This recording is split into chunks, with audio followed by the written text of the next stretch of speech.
Дуслар, барыгызга да сәлем, всем привет! Вы на канале YouTube Татарочки, меня зовут Алсу Хафиз, за камерой Нур Ахметов. Дуслар, барыгызга да сәлем, исәнмесез. Неделю назад мы выпустили видео про татарские имена, говорили о том, как они появились, что они означают, и еще разные интересные штуки. Получили много комментариев о том, что вы хотите продолжение, хотите выпуск про фамилии, и вот мы его сделали. Сегодня поговорим про татарские и разные тюркские фамилии. На самом деле с тюркскими фамилиями все очень просто. У татар, у казахов, у кыргызов фамилии служило имя отца. Вообще, давайте про татар сначала начнем, да? У татар где-то там до 17-18 века в большинстве своем фамилий не было. Было то, что мы сейчас называем отчество. То есть человека называли по имени и по его принадлежности к своему отцу. Фамилии были только у служилых татар, у феодалов, у тех, у кого была земля. Ну, в общем, у знатных татар к 17-18 веку фамилии уже были. Алсу, можно я сразу здесь приведу примеры из своей семьи? Вот ты сейчас говоришь, я сейчас сразу Давай. понимаю, что вот у меня есть одна ветвь, мишарская, они были, служилые татары, и им дали фамилию, у них, фамилия как минимум прослеживается с какого там 17 века. Вот в истории семьи прям вот есть такая, не знаю, это факт или выдумка семьи, но вроде как факт, потому что даже в книге написано, что они помогали при, как это называется, смутное время, когда Польша пыталась занять... Интервенция. Да, они освобождали Москву от Польши. Вот, и им за это дали землю в Башкирии. Этот наш предок поехал туда, построил землю, и вот всю жизнь у него было Бикбулатов фамилия, и там вся деревня Бикбулатова, до сих пор там миллион родственников по всему миру с этой фамилией. А у всех других родственников, они были тектиры, не мишары, и у них, соответственно, фамилия появилась либо в конце 19 века, до туда прослеживается, либо в начале 20-го, то есть вот совсем-совсем молодая. И обычно это какой-нибудь прадед, до которого можно дотянуться. Например, там мы знаем, что у моего дедушки, он говорит, это вот фамилия его дедушки. И вот уже там совсем рядышком. У тебя кто в роду был? Ахмед, ты знаешь? Да, дед моего деда. Дед моего деда, это получается прапрадед. Прапрадед. У меня Хафиз тоже прапрадед. А это конец 19-го, начало 20 века. У тех, кто там намного старше нас, 2-3 поколения назад, можно это проследить, когда появилась эта фамилия. Как правило, у одного там из членов семьи имя и фамилия, отчество и фамилия могут быть одинаковые. А есть такие, у кого и фамилия, и имя, и отчество одинаковые. Да, как раз наш дед, то же самое, то есть он вообще, был шейх Ахмед на самом деле, но он решил там часть откинуть и стать Ахметов, И там есть родственник какой-нибудь там шейх Ахметов, Ахмед Ахметович и так далее и тому подобное. Есть много случаев, в нашей семье это тоже есть, потому что когда по архивам ищем, разбираемся, пытаемся понять, кто был кто, и могло быть так, что одна фамилия у деда, у сына вторая фамилия, потому что он взял фамилию от имени отца, и поехало зоопарк фамилий, там в 3 поколениях у всех 3 детей разные фамилии. Да, есть такая история, еще она прослеживается даже там в 50-х, 60-х годах 20 века, потому что многие жили в деревнях, в колхозах, и просто не было паспортов. А потом вдруг им сказали, все, можно получать паспорта, они пришли их получать, и там фамилию особо никто не проверял по каким-то архивным спискам, а просто приходили люди и говорили, запишите меня вот так. Как сейчас регистрируешься в соцсетях, пишешь что угодно, они также паспорта получали.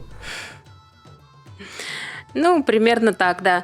И надо сказать, что подавляющее большинство татарских фамилий, 99,9%, это фамилии, образованные от имен.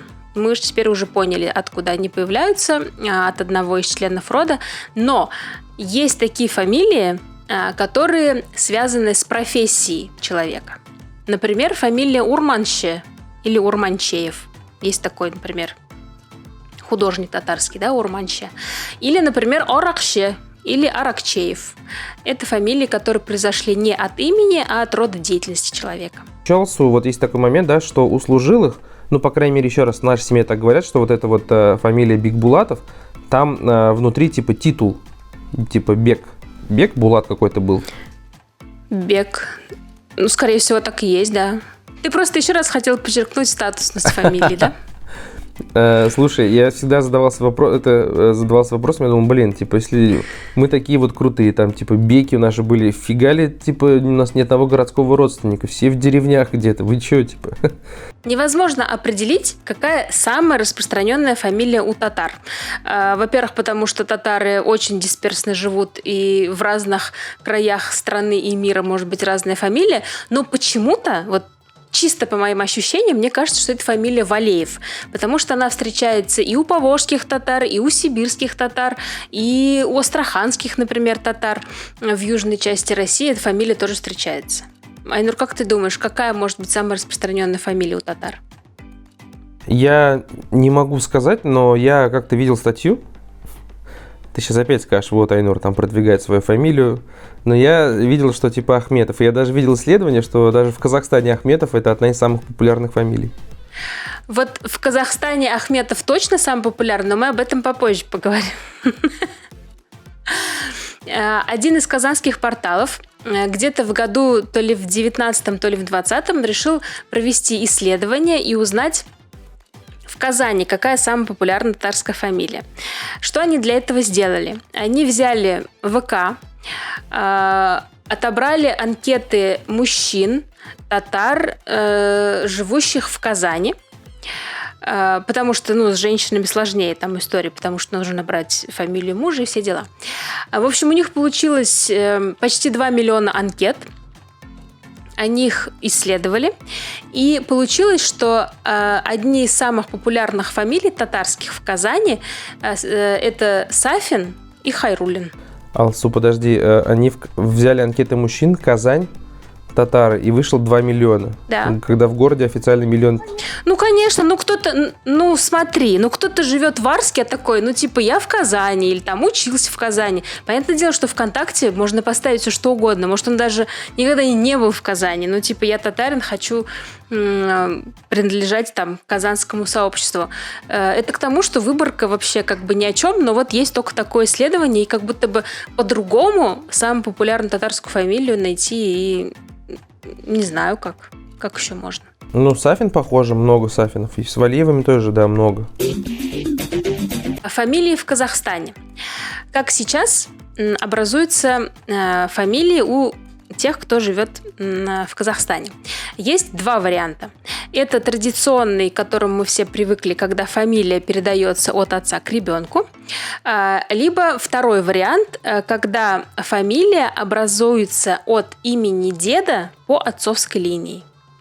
И вот если гражданин Казахстана выбирает второй вариант, то тогда у него остается не трехчастная форма имени, фамилия, имя, отчество, а только двухчастная, и тогда отчество заменяет фамилию. Пример, чтобы было понятнее. Вот есть, например, имя трехчастное, нам привычное, это Беркинбаева Зарина Аргановна, например. Она может записаться по-другому и взять к своему отчеству аффикс «казы», и тогда получится Зарина Арганказы.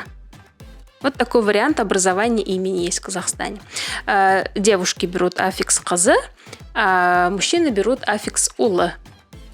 У нас же известно, может, ты сейчас, кстати, про это расскажешь, когда, не знаю, вызываешь такси, там работают много выходцев из Центральной Азии, там как раз-таки у многих фамилия Углу. Оглы, но это же, по сути, то же самое Ула, правильно? Просто в татарском это Г куда-то исчезло когда-то. Любые тюркские народы могут брать, есть эта традиция. У азербайджанцев, например, очень часто встречается, и у кыргызов есть эта история. Много у кого есть. И понятно, что с 90-х годов жители Казахстана стали отказываться от русских аффиксов в своих фамилиях и все чаще брать такой вариант имени, фамилии, как я уже об этом сказала.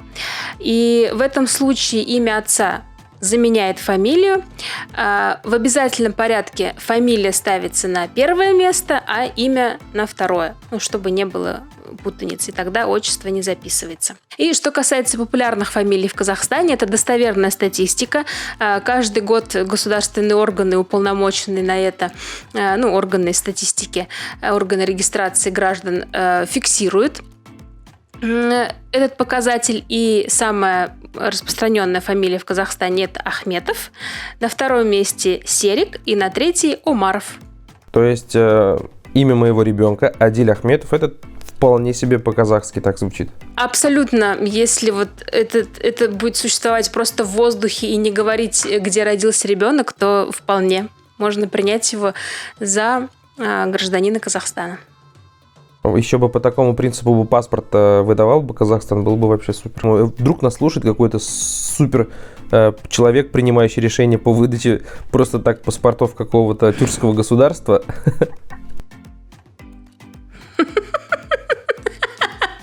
Прикинь, у человека должность супер человек по выдаче просто так паспортов. Да, и он такой: да, супер, я выдаю.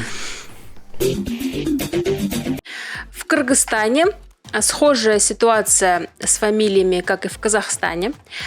Тоже вместо трехчастного имени можно взять двухчастное. Отчество используется в Кыргызстане как в русифицированной форме, так и в тюркоязычной, когда добавляются слова «улу» или «кызы». Например, Акалай Мурат кызы – это Акалай, дочка Мурата. Если человек решил взять себе вот такое имя, тогда отчество в официальных документах не указывается, а указывается только имя и фамилия. Но вот несколько лет назад такая тенденция случилась в стране, что те, кто уже взял такую двухчастную форму имени, стали возвращаться к трехчастной. В основном это касалось тех, кто вынужден был выезжать на заработки в Россию. И тут сталкивался с трудностями в оформлении документов из-за того, что не фамилия, имя, отчество у него, а только фамилия и имя. Вот такая тенденция была несколько лет, но сейчас вроде такого уже не наблюдается. Хотел добавить про Кыргызстан. Когда я был в Бишкеке, мне рассказали, я еще раз не знаю, мне рассказали, поэтому если нас слушает кто-то с Кыргызстаном, подтвердите или опровергните. Россия старается очень много паспортов давать именно кыргызстанцам, но при этом русскому или другому народу, у которого основная часть живет в России, например, татарам, российский паспорт получить супер тяжело. И поэтому у значительной доли кыргызстанцев есть российские паспорта. И при этом раньше был закон, когда нужно было от своего паспорта отказаться, сейчас можно иметь два паспорта. Вот. И, соответственно, когда началась мобилизация, приехало очень много людей, кыргызстанцев, у которых только российский паспорт. Вот, и им надо было восстанавливать теперь кыргызстанское гражданство. Вот такой интересный казус был. Сколько ты прожил в Кыргызстане? Я там не сказать, что прям прожил, там жил. Я там находился месяц. Ты находился месяц. За этот месяц какую фамилию ты чаще всего слышал? Жапаров.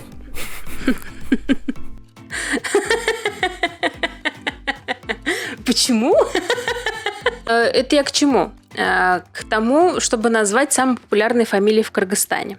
А самые популярные фамилии в Кыргызстане – это Исмаилов, Абдуллаев и Кадыров. И такая вот похожая ситуация с фамилиями, с русскоязычными окончаниями, с переходом в другие усеченные фамилии наблюдается у всех тюркских народов. То есть, как правило, фамилии идут от имени одного из предков. Вот как мы выяснили, у нас, например, от наших прапрадедов. Но совсем другая история с фамилиями в Турции. Потому что фамилии у жителей Турции появились ровно в один определенный день. Это 1 января 1935 года, потому что именно с этого дня в стране законодательно были учреждены фамилии для граждан этой страны. Согласно этому документу, одному конкретному человеку назначалась конкретная фамилия, а все остальные могли себе взять фамилию по роду деятельности или придумать себе какое-нибудь красивое прилагательное, типа смелого, умного, красивого, решительного. Ну, что, в принципе, турки и делали.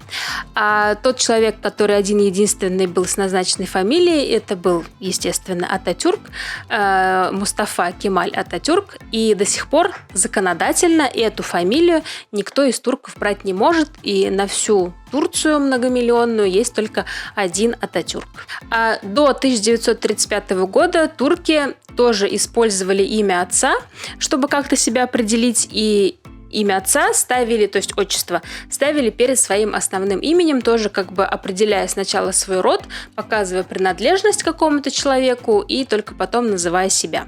Турецкие фамилии передаются сейчас от отца к детям. Фамилии не склоняются в зависимости от рода, как, например, с русскоязычными окончаниями. Да? Мы привыкли, что есть там, например, ов и ова окончания. В турецких фамилиях такого нет. Женщины, выходя замуж, берут фамилию мужа, но могут, например, оставить свою, но в этом случае тогда фамилия будет двойная. Своя девичья фамилия будет идти после фамилии мужа. При этом дети могут взять только фамилию отца, то есть могут наследовать только фамилию отца. Дети под фамилией мамы живут только если они воспитываются только мамой, если там в семье нету папы. А разводясь, женщины уже могут вернуться к своей прежней девичьей фамилии. Самые популярные фамилии в Турции сейчас – это Илмаз, неустрашимый, Кая, камень, и Демир, железо. Про, кстати, Демир нам много людей написало под прошлым роликом. Мы же говорили, что Дамир имеет расшифровку советскую, а нам сказали, что это Тимер, от Тимер железный. Ну смотри, Тимер есть отдельное имя, есть имя Мин-Тимер, а имя Дамир до революции ни у кого не встречалось. У тебя есть какой-нибудь знакомый прапрадедушка с именем Дамир? У меня, в принципе, мало знакомых прапрадедушек. Да, друзья, для тех, кто вот, если вы вдруг нас слушаете до этого момента, и вот кто нам говорил, что Дамир, Эльмира, это все-таки имена дореволюционные, то есть встречались, это не советские аббревиатуры, то если вы найдете и приложите какой-то источник, который это подтверждает, мы будем супер благодарны. И в следующем ролике, получается, опровергнем все, что было сказано в этих роликах. Да, давайте, переубедите меня. Я готова переубеждаться, только если есть какой-то точный источник. Отдельно еще хочу сказать про фамилии в Узбекистане, узбекские фамилии. Но тут больше не про то, как они появились и то, как они образовывались. Они также образовывались от имен, а о их написании. Узбекистан, как мы все прекрасно знаем, входил в состав Советского Союза. И в паспортных столах или там в ЗАГСах работали люди, которые в основном не знали узбекского языка, или это были русскоязычные специалисты. И из-за того, что они заполняли документы, не зная языка, получалось так, что фамилии записывались неверно и не в соответствии с произношением. Например, фамилия Зокиров становилась Закировым. Или там человек с именем Бахтиер становился Бахтияром. И эта проблема сохранялась, и после того, как Узбекистан вышел из состава СССР и стал самостоятельной страной и перешел на латиницу, эта проблема никуда не делась, потому что фамилии, записанные на кириллице уже неправильно, сейчас на латиницу продолжают переходить неправильно. И глобально, в государственном масштабе почему-то эту проблему до сих пор не решают. И надо сказать, что такая проблема есть не только с узбекскими фамилиями, но и мы прекрасно все знаем, что и с татарскими фамилиями и отчествами в России существует такая же проблема по сей день. И вот, например, даже в моей семье есть такое, что и у мамы с ее родными братьями и сестрами, и у папы отчества в паспортах и свидетельствах о рождениях написаны по-разному, хотя у всех у них один папа. Айнур, по-любому у тебя тоже есть такая же история. Да, конечно, я, по-моему, даже в прошлом выпуске говорил о ней, о том, что вот когда в архивах ищешь своих предков, особенно тех, кто вот участвовал в Великой Отечественной войне, кто там потерялся, кто погиб, встречаешь, что в каждом документе как-то имя по-новому написано. Это касается и имени, и отчества, и фамилии, и даже деревни, в которой он родился, потому что это тоже важные данные, место рождения. То есть везде, где не русское слово, 50 вариантов написания. Это же вообще, получается, другие имена. Мы свои имена не можем передать в оригинальном значении ни в одном документе России. Ладно, я вот себе сделал татарстанский паспорт. У меня теперь Ахметов. Ну, в смысле, я татарстанскую вкладку. Так даже в этих татарстанских вкладках ведь делают ошибки. Онда менің районны, ауылны руша просто язып қойгандар. Шул татар вкладкасында шул шундай ауыл, шундай районы деп жазу үшін руша язып қойгандар. Просто как вот в оригинале написано. Не смогли эти паспортистки перевести. Не думаю, что не смогли, думаю, что просто не захотели. Ну да, так халатно отнеслись. По именам я знаю точно, что есть таблица, они пишут имя, там какой-то выдает типа вариант. Поэтому я выступаю за короткие, понятные имена, например, как Алсу Хафиз. А как же Сахиб Жамал Гизатуллина Волжская? Ну, тут уже надо, конечно, потрудиться. Дуслар, спасибо, что досмотрели этот ролик до конца. Обязательно подпишитесь на канал, если еще этого не сделали. Обязательно расскажите об этом видео своим друзьям и ударьте в колокольчик, чтобы не пропустить наши следующие ролики. Спасибо за вашу активность под предыдущим видео про имена. Надеюсь, что и под этим видео вы будете также активны и оставите свой комментарий под роликом. Супер, Алсу, я предлагаю еще вот такую вещь, для комментариев. У меня еще есть две идеи, как тему фамилии можно развить. Например, можно поговорить о тюркских фамилиях среди русских. А вторая тема, куда можно развить, вот мне тоже самому интересно, мы о многих тюркских народах не поговорили. Можно какой-то тюркские народы еще разобрать. Например, из крупных это вот те же азербайджанцев мы не поговорили. А как у них там у тувинцев, например, вот есть Сергей Шойгу, мы знаем, что он тувинец, у него Шойгу, не Шойгуев, не Шойгиев. Я Шойгу, вот почему так? То есть вот это тоже было интересно разобрать, поэтому если интересно какая-то конкретная тема, из которых я перечислил, пишите в комментариях, и мы подготовимся и разберем. А еще я хотел напомнить, что эта тема у нас в принципе появилась благодаря нашим патронам, которые предложили эту тему в нашем закрытом чате, где мы с ними общаемся. Да, а если вы тоже хотите предлагать свои темы для новых роликов или присылать какие-нибудь клипы или фильмы для обсуждения, то вы тоже можете стать нашим патроном, перейти по ссылке под этим видео, подписаться на наш закрытый телеграм-канал, это стоит всего лишь 3 евро в месяц, оплатить с любой карты любой страны и общаться с нами в закрытом телеграм-канале. Да, и аналогичная подписка у нас есть в YouTube спонсорстве. То же самое здесь на YouTube можно подписаться, вы получите то же самое. Всем мира, здоровья, пока-пока. Эй, дуслар, бүтін егізгәді тынычлык, сәләмәтлек, саулык тілейбіз. Сау болыңыз.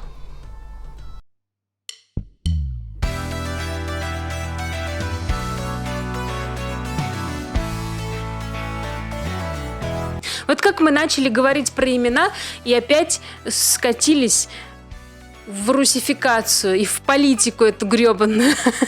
Нет, мы еще в политику не скатились.